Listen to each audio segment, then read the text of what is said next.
Hello दोस्तों, कैसे हैं आप लोग। उम्मीद करते हैं अच्छे होंगे। तो आइए बात करते हैं कर्नाटक विधानसभा चुनाव की ओपिनियन पोल के बारे में। जी हाँ, 224 विधानसभा सीटों में से किसकी बनेगी सरकार। जी हाँ, पार्टियां हैं कर्नाटक के अंदर बीजेपी, आईएनसी, जेडीएस और अन्य में से कौन सी पार्टी मारेगी इस बार बाजी, कौन सी पार्टी करेगी इस बार फतेह। और हाँ, आपको बता दें कि कर्नाटक के अंदर विधानसभा चुनाव की घोषणा हो चुकी है और मतगणना कब होगी और मतदान कब होगा। तो आपको बता दें कर्नाटक में एक चरण में होगा मतदान और विधानसभा चुनाव 10 मई को मतदान पूरे होंगे और 13 मई को मतगणना होगी। जी हाँ, कर्नाटक का पूरा शेड्यूल हो चुका है चुनाव को लेकर और भारत निर्वाचन आयोग ने ईसीआई ने आज कर्नाटक विधानसभा चुनाव को लेकर तारीख का ऐलान कर दिया है और चुनाव आयुक्त ने विधानसभा चुनाव की तारीखों की घोषणा कर दी है और उन्होंने बताया कि कर्नाटक में विधानसभा चुनाव 10 मई को मतदान होगा और 13 मई को मतगणना होगी। और मुख्य चुनाव आयुक्त राजीव कुमार ने बताया कि राज्य में 5.21 करोड़ मतदाता हैं, जिनमें से पुरुष मतदाताओं की संख्या 2.6 करोड़ है, जबकि महिला मतदाताओं की संख्या 2.5 करोड़ है और 224 विधानसभा सीटों पर सर्वे होना है और चुनाव संपन्न होना है। और आपको बता दें कि कर्नाटक विधानसभा चुनाव इस साल संपन्न होने जा रहे हैं और इसी बीच कर्नाटक में 224 विधानसभा सीटों पर चुनाव होना है। और ये भी बता दें आपको कि 224 सदस्यीय सदन में कांग्रेस के पास 68 विधायक हैं।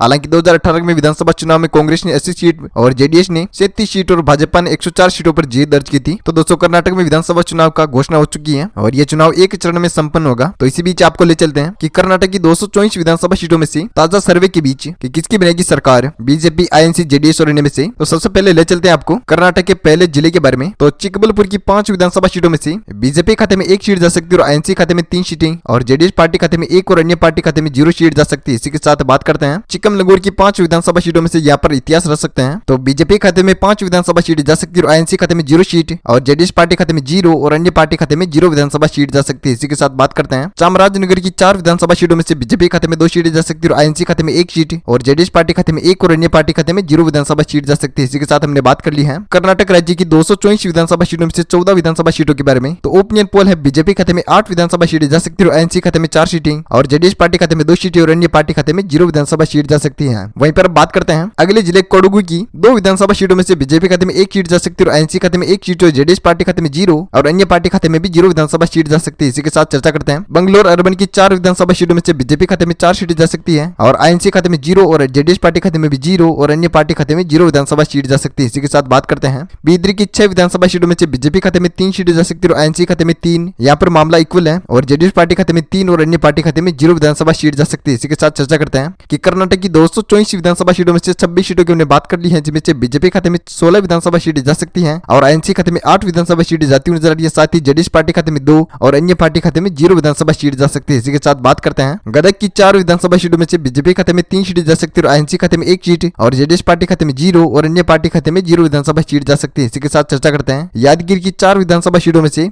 ओपिनियन पोल आपके सामने स्क्रीन पर है। तो बीजेपी खाते में 2 विधानसभा सीटें जा सकती है और आईएनसी खाते में 1 सीट और जेडीएस पार्टी खाते में 1 और अन्य पार्टी खाते में 0 विधानसभा सीट जा सकती है। इसी के साथ आपने अभी तक ईएलएस न्यूज चैनल को सब्सक्राइब नहीं किया है तो वीडियो के नीचे लाल बटन है, इस पर क्लिक कीजिए और चैनल को सब्सक्राइब करके बेल आइकन जरूर दबाएगा और वीडियो को लाइक कीजिएगा हमारी मेहनत के लिए। तो चलिए बात करते हैं उडुपी की 5 विधानसभा सीटों में से बीजेपी खाते में 4 सीटें जा सकती है और आईएनसी खाते में 1 सीट और जेडीएस पार्टी खाते में 1 और अन्य पार्टी खाते में 0 विधानसभा सीट जा सकती है। इसी के साथ हमने बात कर ली है कर्नाटक की 224 विधानसभा सीटों में से 39 सीटों के बारे में। तो बीजेपी खाते में 25 विधानसभा सीटें जा सकती है और आईएनसी खाते में 11 सीटें और जेडीएस पार्टी खाते में 3 और अन्य पार्टी खाते में 0 विधानसभा सीट जा सकती है। इसी के साथ चर्चा करते हैं अगले जिले चित्रदुर्ग की 6 विधानसभा सीटों में से बीजेपी खाते में 5 विधानसभा सीटें जा सकती है और आईएनसी खाते में 1 सीट और जेडीएस पार्टी खाते में 0 और अन्य पार्टी खाते में 0 विधानसभा सीट जा सकती है। इसी के साथ बात करते हैं रामनगर की 4 विधानसभा सीटों में से बीजेपी खाते में 2 सीटें जा सकती है और आईएनसी खाते में 1 सीट और जेडीएस पार्टी खाते में 1 और अन्य पार्टी खाते में 0 विधानसभा सीट जा सकती है। इसी के साथ बात करते हैं अगले जिले धारवा की 7 विधानसभा सीटों में से बीजेपी खाते में 4 सीटें जा सकती है और आईएनसी खाते में 2 सीटें और जेडीएस पार्टी खाते में 0 सीट जा सकती है और अन्य पार्टी खाते में खाता खुल चुका है 1 विधानसभा सीट जा सकती है। इसी के साथ बात करते हैं कि कर्नाटक की 224 विधानसभा सीटों में से बीजेपी खाते में 36 विधानसभा सीटें जा सकती है और आईएनसी खाते में 15 विधानसभा सीटें जा सकती है, आप देख पा रहे होंगे और जेडीएस पार्टी खाते में 4 सीटें और अन्य पार्टी खाते में 1 विधानसभा सीट जा सकती है। इसी के साथ चर्चा करते हैं अगले जिले असना की 7 विधानसभा सीटों में से बीजेपी खाते में 4 सीटें जा सकती है और आईएनसी खाते में 2 सीटें और जेडीएस पार्टी खाते में 1 और अन्य पार्टी खाते में 0 विधानसभा सीट जा सकती है। इसी के साथ बात कर ली हमने कर्नाटक की 224 विधानसभा सीटों में से 75 सीटों की। तो बात करते हैं हावेरी की 6 विधानसभा सीटों में से बीजेपी खाते में 2 सीटें जा सकती है और आईएनसी खाते में 3 सीटें और जेडीएस पार्टी खाते में 1 और अन्य पार्टी खाते में 0 विधानसभा सीट जा सकती है। इसी के साथ बात करते हैं कोलार की 6 विधानसभा सीटों में से बीजेपी खाते में 5 सीटें जा सकती है और आईएनसी खाते में 1 सीट और जेडीएस पार्टी खाते में 0 और अन्य पार्टी खाते में 0 विधानसभा सीट जा सकती है। इसी के साथ बात कर ली हमने कर्नाटक की 224 विधानसभा सीटों में से 75 सीटों के बारे में। तो ओपिनियन पोल आपके सामने स्क्रीन पर दिखाई दे रहा है। तो बीजेपी खाते में 47 सीटें जा सकती है और आईएनसी खाते में 21 सीटें और जेडीएस पार्टी खाते में 6 और अन्य पार्टी खाते में 1 विधानसभा सीट जा सकती है। इसी के साथ चर्चा करते हैं अगले जिले के कोप्पल की 5 विधानसभा सीटों में से बीजेपी खाते में 4 सीटें जा सकती है और आईएनसी खाते में 1 सीट और जेडीएस पार्टी खाते में 0 और अन्य पार्टी खाते में भी 0 विधानसभा सीट जा सकती है। इसी के साथ बात करते हैं मांड्या की 7 विधानसभा सीटों में से बीजेपी खाते में 2 सीटें जा सकती है और आईएनसी खाते में 0 सीट और जेडीएस पार्टी खाते में 5 और अन्य पार्टी खाते में 0 विधानसभा सीट जा सकती है। इसी के साथ बात करते हैं रायचूर की 7 विधानसभा सीटों में से बीजेपी खाते में 3 सीटें जा सकती है और आईएनसी खाते में भी 3 सीटें और जेडीएस पार्टी खाते में 1 और अन्य पार्टी खाते में 0 विधानसभा सीट जा सकती है। इसी के साथ बात करते हैं कि कर्नाटक राज्य की 224 विधानसभा सीटों में से हमने बात कर ली है 94 विधानसभा सीटों की, तो बीजेपी खाते में 56 सीटें जा सकती है और आईएनसी खाते में 25 सीटें और जेडीएस पार्टी खाते में 12 और अन्य पार्टी खाते में 1 विधानसभा सीट जा सकती है। इसी के साथ बात करते हैं कर्नाटक के अगले जिले के बारे में। शिवमोग्गा की 7 विधानसभा सीटों में से बीजेपी खाते में 6 सीटें जा सकती है और आईएनसी खाते में 1 सीट और जेडीएस पार्टी खाते में 0 और अन्य पार्टी खाते में 0 विधानसभा सीट जा सकती है। इसी के साथ बात करते हैं उत्तर कन्नड़ की 6 विधानसभा सीटों में से बीजेपी खाते में 3 सीटें जा सकती है और आईएनसी खाते में 2 सीटें और जेडीएस पार्टी खाते में 1 और अन्य पार्टी खाते में 0 विधानसभा सीट जा सकती है। इसी के साथ बात करते हैं बालकोट की 7 विधानसभा सीटों में से बीजेपी खाते में 6 सीटें जा सकती है और आईएनसी खाते में 0 सीट और जेडीएस पार्टी खाते में 0 और अन्य पार्टी खाते में 0 विधानसभा सीट जा सकती है। इसी के साथ बात कर ली हमने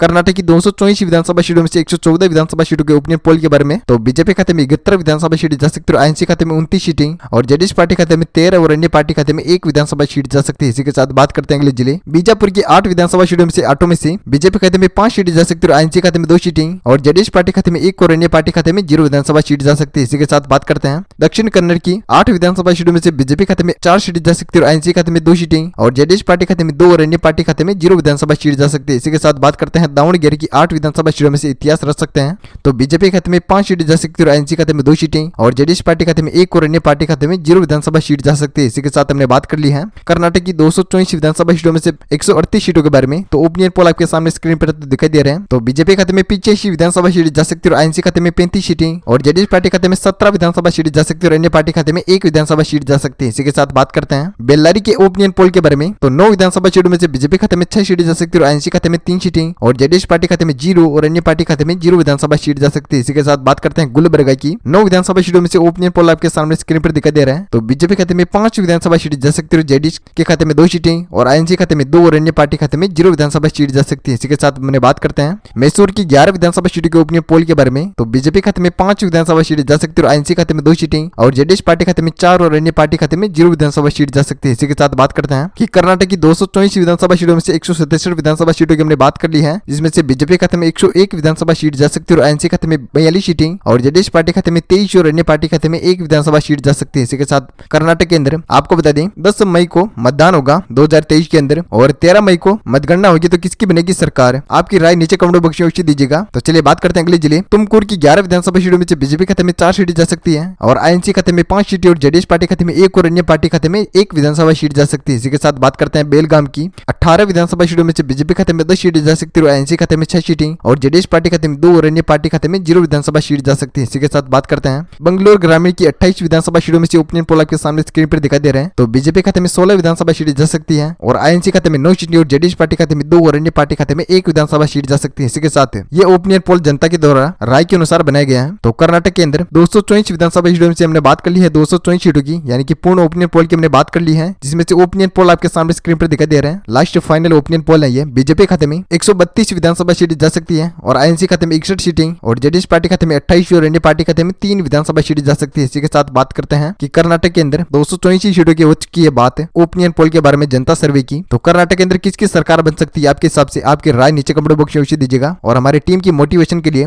और मेहनत के लिए वीडियो को लाइक कीजिएगा और शेयर कीजिएगा अपने दोस्तों के साथ ज्यादा संख्या में फेसबुक और व्हाट्सएप पर और टेलीग्राम पर। और प्लीज दोस्तों चैनल को सब्सक्राइब करके बेल आइकन जरूर दबाएगा ताकि हर लेटेस्ट ताजा अपडेट आपको मिलती रही सिर्फ अपने फोन पर। तो वीडियो करते हैं यहीं पर विराम, तब तक के लिए thank you, take care, goodbye, जय भारत, वंदे मातरम, जय किसान, जय श्री राम।